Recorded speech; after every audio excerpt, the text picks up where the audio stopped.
ஆடவர் உலகம் வேட்டியில் உதயம். உதயம் வேட்டிகள் ஷர்ட்டுகள். மூத்த வழக்கறிஞர் திரு விஜயன் இணைப்பில் இருக்கா சார்? வணக்கம். வணக்கம்.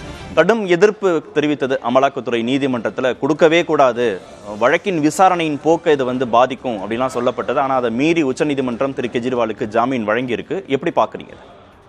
இது கண்டிப்பாக கொடுத்துருக்க வேண்டிய ஒரு விஷயம்.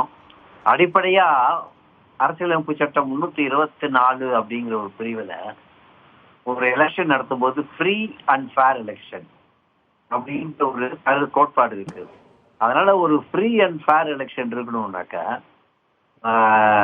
கெஜ்ரிவால் அப்படிங்கிறவர் வெறும் ஒரு எலக்டோரல் கேண்டிடேட் மட்டும் இல்லை, அவர் ஒரு கட்சியினுடைய தலைவர், அவர் ஒரு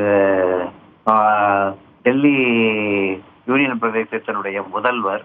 அவரை இந்த மாதிரி நேரம் பார்த்து அவருடைய தேர்தல் பரப்புரையை தடுப்பதற்காகவே புனைக்கப்பட்ட ஒரு வழக்கு. அவரை சிறையில் அடைச்சாங்க. இந்த மாதிரி நார்மலா ஒரு பெரிய அளவுல கேஸ் நடந்துட்டு இருக்கும்போது பொதுவா ஜாமீன் கொடுக்கறது அப்படிங்கிறது கொஞ்சம் யோசிப்பாங்க. ஆனா இப்பெல்லாம் கொஞ்ச நாளா பாத்தீங்கன்னா சுப்ரீம் கோர்ட்ல பிஜேபி அரசினுடைய எதேச்சதிகார போக்கு எல்லாருக்கும் தெரிகிற மாதிரி, எனக்கும் உங்களுக்கும் தெரிகிற மாதிரி உச்ச நீதிமன்றத்திற்கும் நல்லா தெரிஞ்சிருக்கு.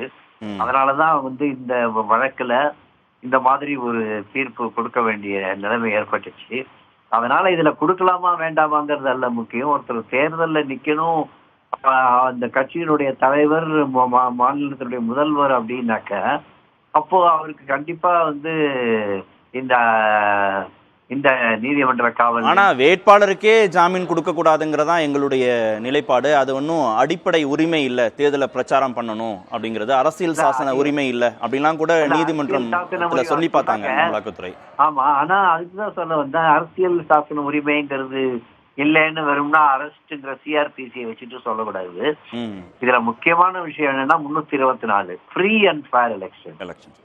அவரை உள்ள போடுறதுனால ஒரு நேர்மையான ஒரு கண்ணியமான ஒரு தேர்தல் நடத்த முடியணுமா அப்படிங்கிற பாத்தீங்கன்னா நடத்த முடியாதுன்னா அது அந்த விதிகளுக்கே புறம்பாடுது. அதனால free and fair election is a constitutional right.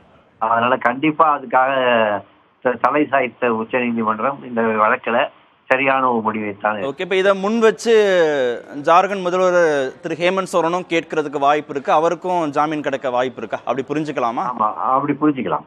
Okay, நன்றி நன்றி சார். இணைப்பில் உங்களுக்கு கருத்துக்களை பதிவு செய்ததுக்கு நன்றி. ஆடவர் உலகம் வேட்டியில் உதயம். உதயம் வேட்டிகள் ஷர்ட்டுகள்.